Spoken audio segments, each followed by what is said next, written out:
Bhaktivedanta Swami Srila Prabhupada ki. ISKCON BBD founder Acharya Srila Prabhupada ki. Jayon Vishnupad, Paramahansa Padavajikacharya, Stota Shri Shrimada's Divine Grace, Bhakti Siddhanta Saraswati Goswami Maharaja ki. Ananta Gaudiya Vaishnavrinda ki. Namacharya Srila Haridas Thakur ki. Prem Siglaho Shri Krishna Chaitanya Prabhu Nityananda. Shri Advaita Gadadhar Shivasari Gaura Bhakta Vrinda ki. Shri Shri Radha Krishna Gopinath Shamakunda Radhakunda Giri Govardhan ki. Vrindavan Dham ki. Navadvip Mayapur Dham ki. Ganga Jamunamai ki. Tulasi Devi Maharani ki. Samaveda Bhakta Vrinda ki. Harinam Sankirtana ki. Vrihat Madanga ki. All glories to the assembled devotees. All glories to the assembled devotees. All glories to the assembled devotees. All glories to Shri Shri Guru and Gadanga. All glories to Srila Prabhupada. Om Namo Bhagavate Vasudevaya. Om Namo Bhagavate Vasudevaya. Om Namo Bhagavate Vasudevaya. So, we're reading from Srimad Bhagavatam, 10th Canto, Chapter 13, Text 45. Okay. Tam yam tamavat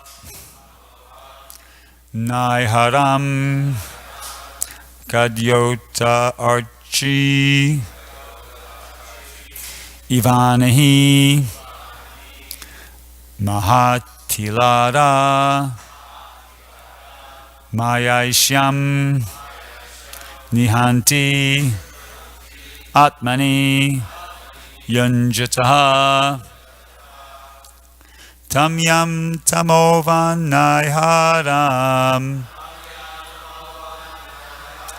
Tamyam Tamovan Naiharam Kadyotarchir Ivahani Kajyo Tarchir Ivan Hani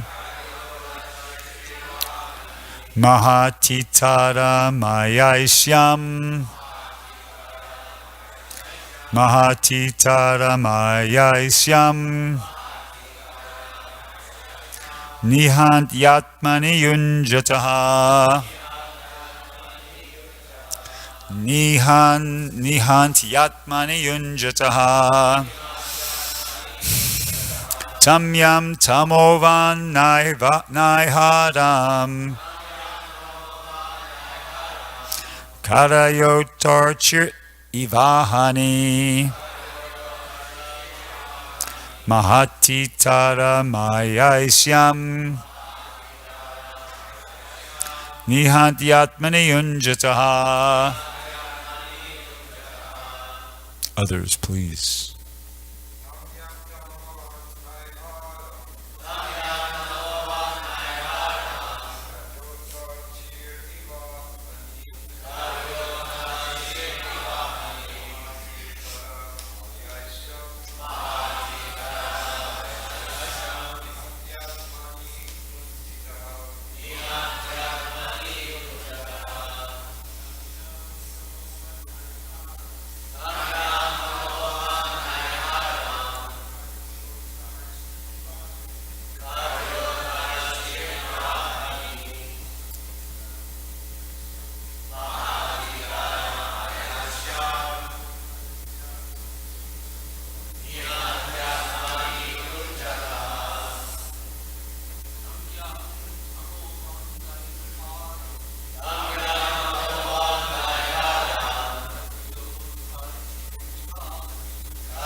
Vaishnavis.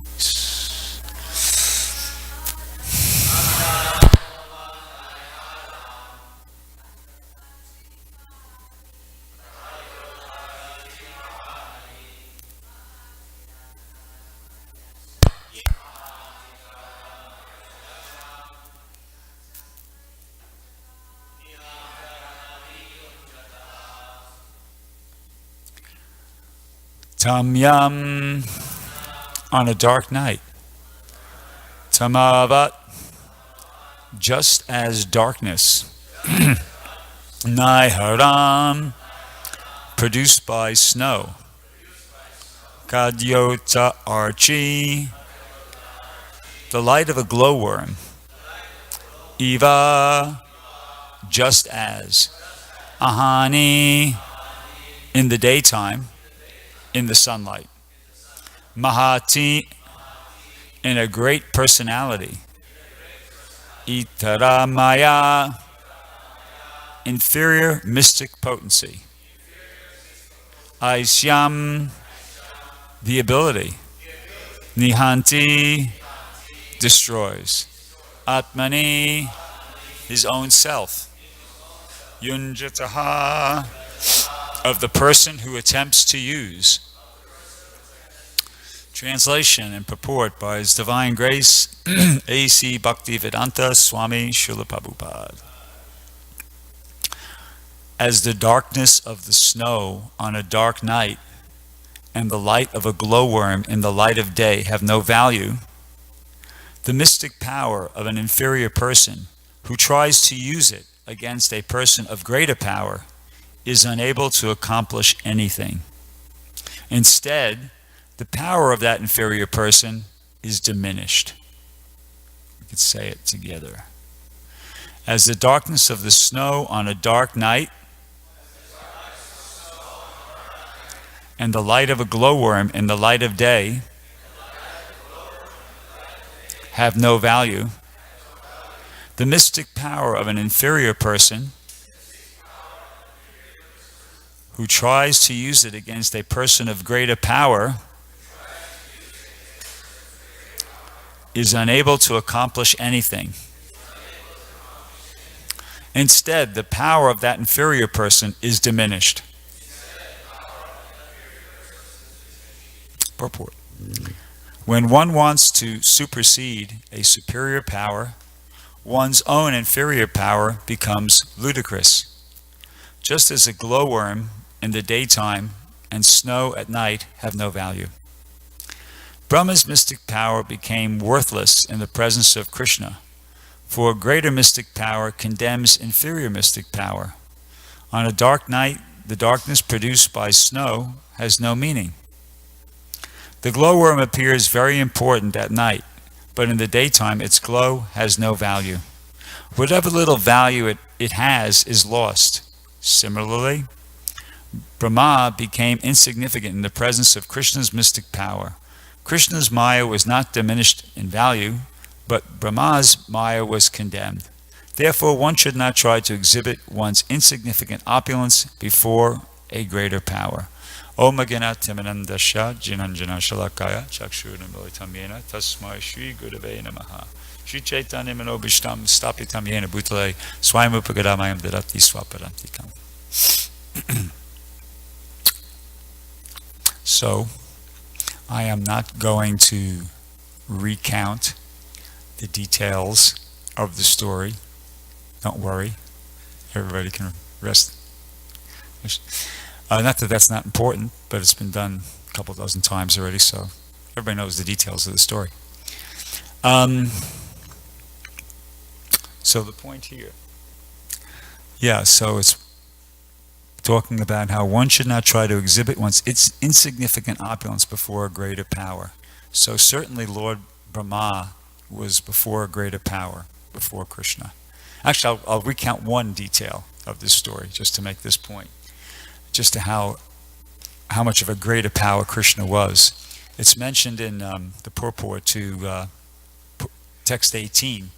It says, according to the Vedas, Ekam Bahusham, the personality of Godhead can become many, many millions upon millions of calves and cowherd boys, as he did to bewilder Brahma more and more. So it wasn't like, I don't know how many cowherd boys and calves Krishna went out with that morning, whether it was, there's no mention really.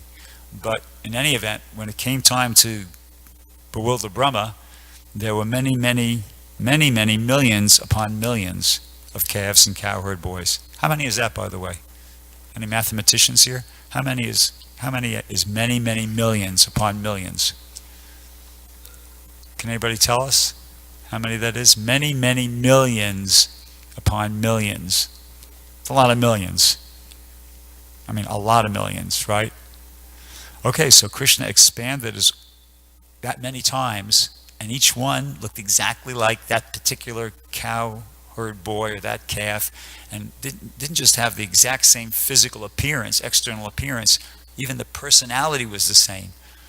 Doesn't specifically mention it, but maybe even because there's the gross body and the subtle body, even the way the mind in that particular cowherd boy was working was the same, but it was Krishna. So, I mean, it's like, this is a really amazing pastime. In terms of inconceivability and amazingness, if there is such a word, this may be the most amazing pastime. I mean, this is really amazing what Krishna did here. See? So, what do we get from that? So, all right, so what? Well, one thing that the message I get when I think about this is that with Krishna, all bets are off. When you're dealing with Krishna, you're dealing with a person who's so inconceivably powerful, so inconceivably great that all bets are. No, that expression means that the outcome is unpredictable.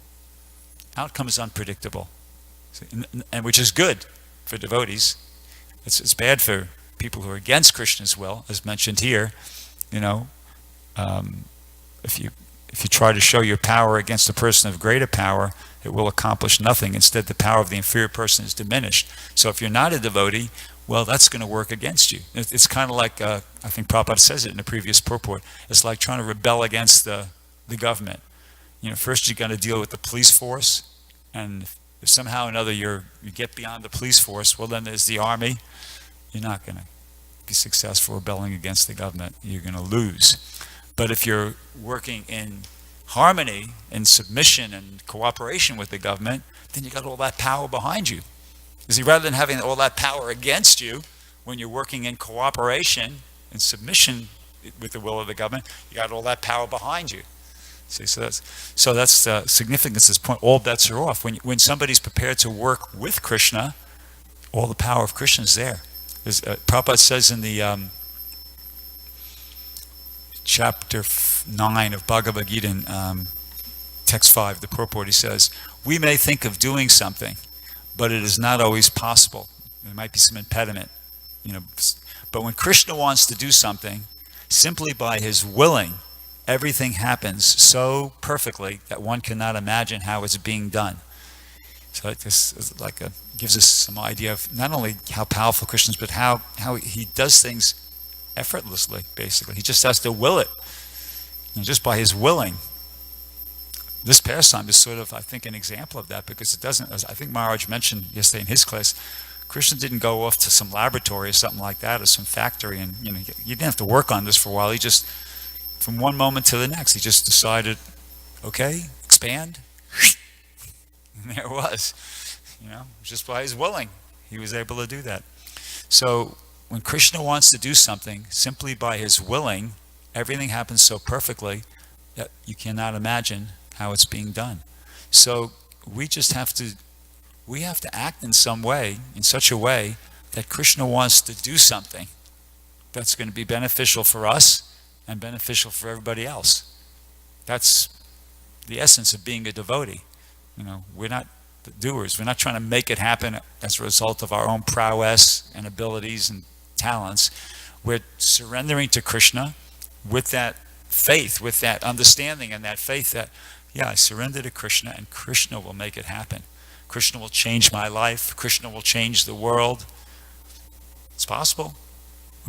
What's impossible for Krishna? Prabhupada said, right? He chastised Ramaswami Maharaj here They were on that walk at Venice Beach, and when he got the instruction, okay, now you have to print, they wanted him to, Prabhupada was wanting to get the Chaitanya Charitamritas out, and he was moving too slow, so they were walking along the beach, and so Prabhupada said, I want them all to come out very quickly, and so Ramaswamy was talking to the BBT press manager at the time, his name was Radha Balaba, and they came back and said, Prabhupada, I think we can get, I can't remember the number, I think we could produce one book a month, which was like twice as fast as what they were doing, and Prabhupada said, no, I want 17 books in 4 months, in 2 months, sorry, I want 17 books in 2 months, and Ramaswamy said, but Prabhupada, that's impossible. And Prabhupada's response was, impossible is a word in a fool's dictionary. That was for Krishna. When Krishna empowers somebody, nothing's impossible. If Krishna empowers you, you could do it. So anyway, so that's there. And once again, this is good news for the devotee. This is good news for the devotee. There's another, an excerpt of a letter Prabhupada wrote to Bhamananda, where he talks about Krishna's being kind upon us. So he's talking about how Arjuna was a warrior, and Krishna wanted him to fight, and Arjuna, he never expected Krishna to do everything. So Prabhupada says, so how's it go? So ordinarily we have to try our best to our best capacity to achieve something, and then by Krishna's grace, all of a sudden we shall see everything is there. That sort of happiness, that sort of help from Krishna is transcendental happiness. See? So not only is it that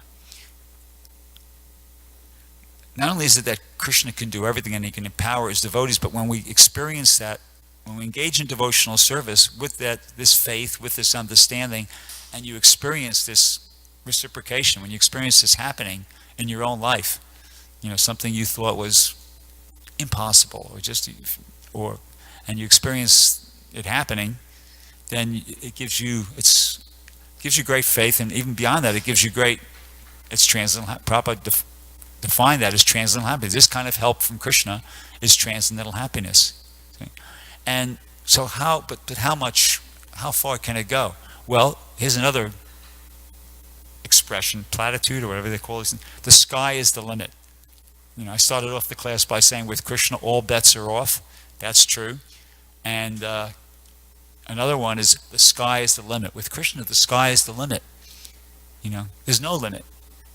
There's no limit to how much happiness a devotee can experience. When somebody gets onto the spiritual platform, the transcendental platform, there's no limit. We hear, you read in the Nectar Devotion that the happiness of devotional service is the happiness of the Brahman, of experiencing Brahman, is like a teeny drop of water in an ocean compared to the happiness one experiences in devotional service. So the success a devotee can experience, the happiness a devotee can experience, basically no limit. All bets are off. The sky is the limit when you're dealing with Krishna. See? And you could say, well, that's nice to hear. That's the kind of thing. Obviously, you're telling us what we want to hear, Bhrgupati, but is it really the case? I mean, can you give us an example of maybe when that's happened? Yeah, I'll give you an example. Prabhupada himself was the example. Prabhupada, in a letter to Sudama, 1972, he wrote to him, when I was alone in your New York, I was thinking, who will listen to me in this horrible, sinful place? But at least I can distribute a few of my books. That is something. Okay? He said, but Krishna was all along planning something I could not see. He brought you sincere American boys and girls to me one by one for spreading the message of the Lord Chaitanya. Now I could see it as a miracle.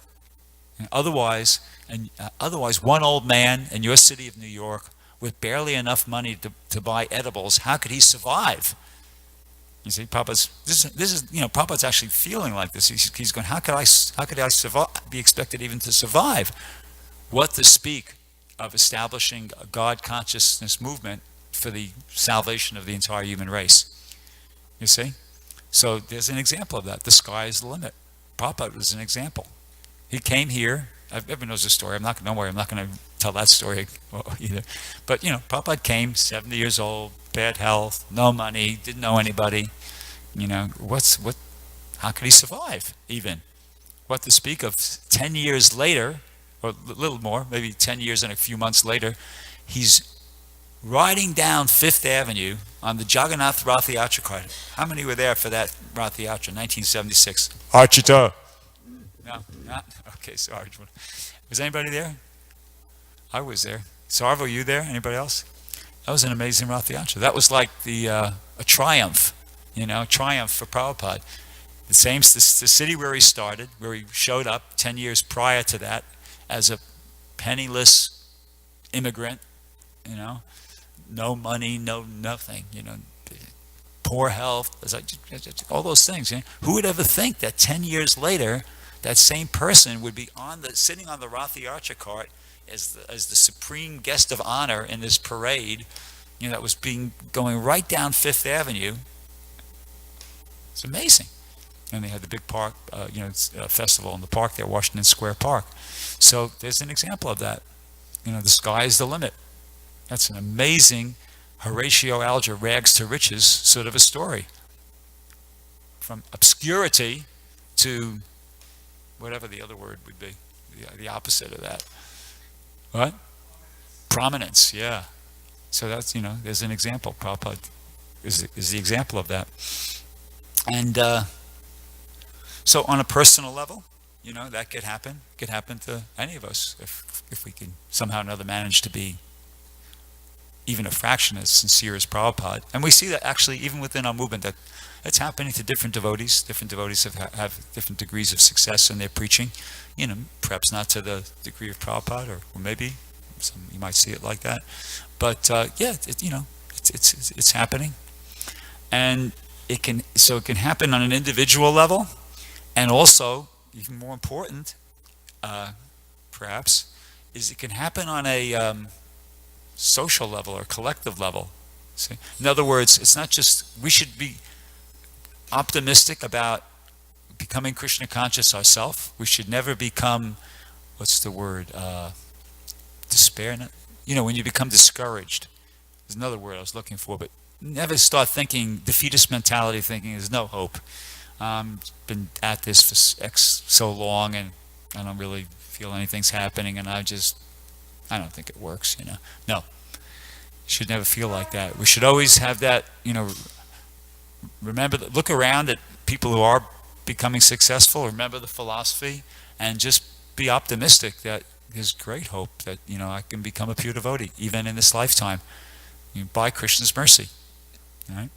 And also, there's great hope that by this same principle, that this movement can become extremely successful.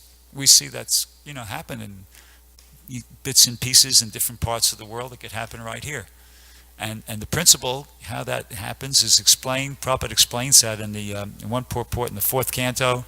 I can't remember the chapter in the text, but he goes how the pure devotee is always thinking about how to spread the Krishna consciousness movement, and this is not verbatim. This is like I'm paraphrasing, close paraphrase, and therefore, and Krishna is pleased with that. He's pleased. He knows that that's how the pure devotee is thinking, and so Prabhupada says, so therefore Krishna enlightens the general populace in reciprocation with the devotee. To please, to reciprocate with his devotee. Krishna enlightens the general populace from within by his causeless mercy. So that's my understanding of how it works. How the Krishna conscious movement has spread, is spreading, and will spread in the future. It's not anything external. You see, it's not because we don't have a good enough sign out on Venice Boulevard that, or if we had a better sign, that might, but the real thing is it's devotional. It's the devotional service. See, anything you do, if we did get a better sign and more people started coming, it wouldn't be because, see, we got a better sign.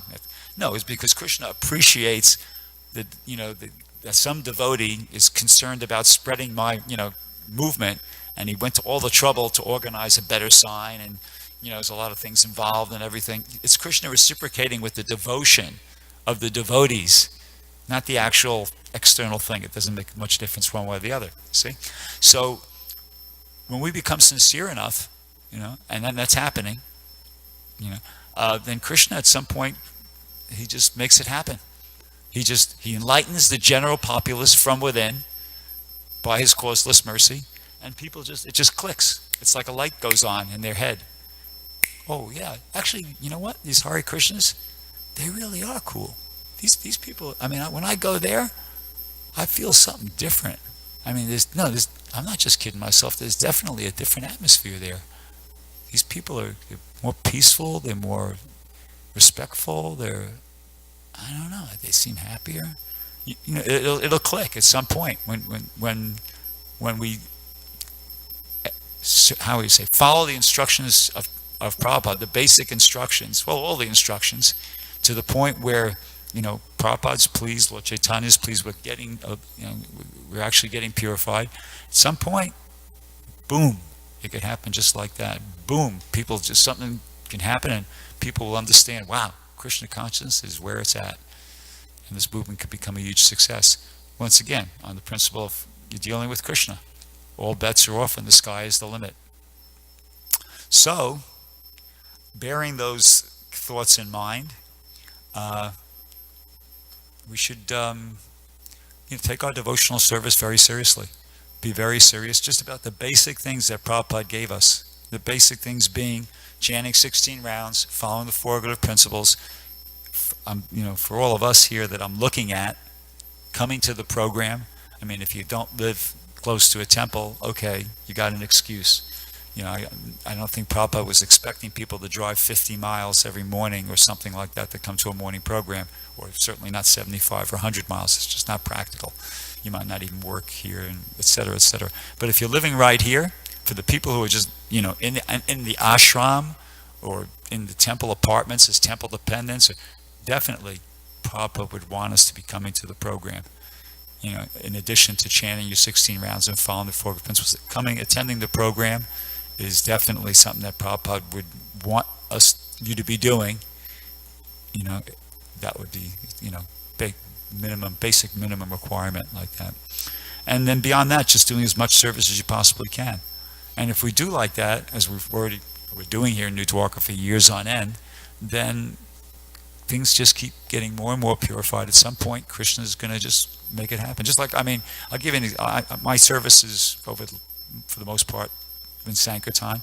And when you go on Sankirtan, it's not like when you step out there, the first person you talk to takes a book, or the second or the third, and then maybe there's a few people that don't, and then the next person. You can go for hours on end. If any of you who aren't Sankirtan devotees talk to some Sankirtan devotees, they'll tell you that you can't predict how it's going to go out there. You could be out there for 2 or 3 hours trying really hard, and nothing happens. Nobody takes a book. Nobody even stops to talk to you. That happens sometimes. All right, is there any Sankirtan devotee that's had an experience like this, where you're trying, no reciprocation, and then you just, rather than give up, you just decide, okay, I just got to try harder, and I got to pray harder, and you persevere, and you keep doing that, and then boom, the whole thing changes. I've had so many days like that. I've had so many days where I was this close to stopping. I remember one day when we were in the airport, I was distributing in Terminal 4, American Airlines, which had a reputation of being a tough terminal. And I went for like an hour and a half, and nobody, with the speak of anybody stopping and taking a book, nobody would even stop to talk to me. And I said, that's it, I've had enough. I'm out of here, And I started packing the boxes back on the cart, one of those smart carts, and I was going to go back out, to the car and just take a nap or something like that. So as I was going, I felt guilty about it though, because, even though I tried, I felt I probably should try a bit harder, but no, I'm not gonna. Anyway, so as I was starting to go back, I had all the boxes loaded up and everything. I'm already going back, and I see somebody that looks, kind of nice. So I said, well, okay, maybe I'll just try one person. So as I'm pushing heading out, I says, hey, excuse me, we're flying in or flying out, whatever we said. And I started talking to him, and I gave him the book, and I did my little spiel, and they took the book and they gave a nice donation. I thought, oh, okay, well, at least one person got a book, stuff. But anyway, I'm still going. I'm still out of here, Krishna. I'm heading to the van. So I kept going, and then I saw one more person that looked kind of a little bit receptive. And I said, okay, well, I guess I could just try one more person. How's that going to hurt? So I stopped that person, and I did my pitch, my sales pitch, and that person took a book, gave a nice donation. I said, okay. Well, anyway, I'm still out of here. I'm still going. Don't think you're going to get me to. Anyway, so I kept going, and I tried a third person, and same thing. That person stopped. They took the book, a couple books. They gave a nice donation. I said, okay, Krishna, you win. You win. Darn it. Looks like I got to stick it out. Well, it got a bit better. So I turned around, went back, and put all the books back on the floor there, took them off the cart, and I just got back into it. Had practically the biggest day ever I've had in the airport. I couldn't believe it. And it started off, I couldn't even stop. Nobody would even stop. Let the speaker take a book and give a donation. Nobody would even stop to talk to me. And then just from one kind of moment to the next, everything was totally different. I wasn't doing anything different except for I just hung in there, kept praying, kept trying to Krishna. I guess Krishna appreciated that I didn't throw in the towel, and he said, okay, you passed the test, have a blissful day. Boom. That's it. The activities of devotional service are not under the auspices, they're not under the control of the external energy. They're under the control of the internal energy. That's the only way I could explain that. I mean, I was in the same terminal, the same person, with the same books, the same people. Why all of a sudden from one moment to the next did everything change? And actually, to be honest with you, it wasn't just the external results that changed. Internally, it changed too. Not only was nobody stopping for me, not only was nobody taking a book or talking to me even, but I felt bummed out. And I was feeling very discouraged and depressed and like that. But then when that happened, when I didn't give up and I just decided, let me just keep trying, not only did everybody start taking a book and giving donations, but I felt blissful. And the blissful, I didn't feel blissful because now I'm getting good results. I was chanting, and all of a sudden I was experiencing a higher taste when I was chanting. And I just, in between people I was chanting and experiencing a higher taste, and the people were, stopping now and taking books and giving donations. So it was from black to white. What other explanation for that is other than it's Krishna? So anyway, I gave that example just to make the other point that it's the same thing that, that's on a microcosm. It's the same thing on a bigger macrocosm, on a bigger scale. In the same way, we just have to, as a community, as a movement, persevere. Persevere and trying to just follow the basic program that Prabhupada's given us. And, when Krishna wants to do something, simply by his willing, everything happens so perfectly, we're not even going to be able to understand how it happens. Wow, how did that happen? But that's the potential of the Krishna consciousness movement on an individual level and on a collective level. As I said, all bets are off, the sky is the limit. So we should, be very, as Rupa Goswami says, enthusiastic, determined, patient, etc. All those things, and just keep on going. Good things are on the horizon. Okay, so I'll stop there. Does anybody have any questions or comments? Rabindranath Prabhu. Where's that stated? Prabhupada said that Krishna enlightens the general populace. That, as I mentioned, is from 4th canto. I can find it for you, but as I said in the class, I can't remember the chapter and the text, but I can easily find it for you because I know it's in the back of the book called the Nectar Book Distribution. Okay. So I could get that for you within 20 minutes after class. Yeah. Sachinandana Prabhu. Thank you very much for speaking so nicely, the philosophy and also the practical suggestions and also the stories as well. Very inspiring. Wonder if you could take a moment, Prabhu, just to speak something from that 1976 Rath Yatra that sticks out in your mind as kind of a high point of that particular Rath Yatra, the 1976 Rath Yatra in New York. Oh, say something about that? Yeah, something that really sticks out in your mind. That was there is going to remember different things. I'll just tell you what I remember, okay? Because that'll be the most powerful. Because right. I remember Surah Das before the Rath Yatra started, it started up at 59th and 5th. Sorry? Yeah. 59th and 5th, right? Okay. So the carts were already up there, and Surah went out early. He went out about a couple hours before the parade started. He distributed 75 hardcover books before the parade even started. That sticks in my mind. Do you remember that? He distributed 75 hardcover books before the parade even started, because people had never seen anything like that. The carts were there, the devotees were there, so the crowds were gathering around. The surge just went, and the books went out like hotcakes, and I was really impressed by that.